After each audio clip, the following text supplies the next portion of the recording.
2008 সালের 11 সেপ্টেম্বর তারেক রহমান তখন অকথ্য নির্যাতনে শয্যাশায়ী। কথা চলছে উন্নত চিকিৎসার। ওই দিন সাব জেল থেকে মুক্তি পেয়ে ছেলেকে পিজি হাসপাতালে দেখতে যান খালেদা জিয়া।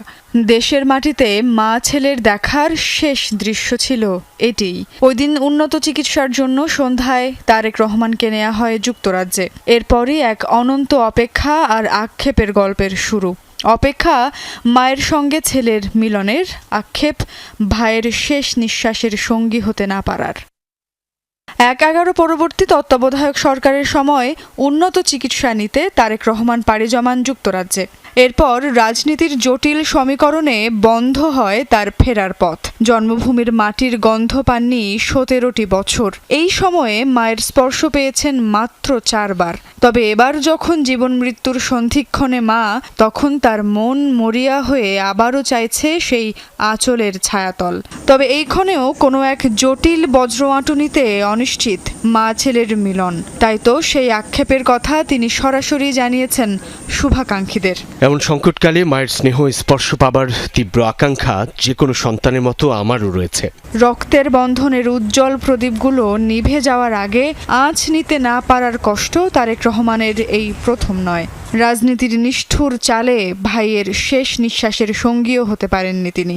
2015 সালের 24 জানুয়ারি মালয়েশিয়ায় আরাফাত রহমান কোকো যখন শেষ নিঃশ্বাস ত্যাগ করেন, তখনও কয়েক হাজার মাইল দূরে অসহায় এক বড় ভাইয়ের নীরব অশ্রুর সাক্ষী হয়েছিল টেমস নদী।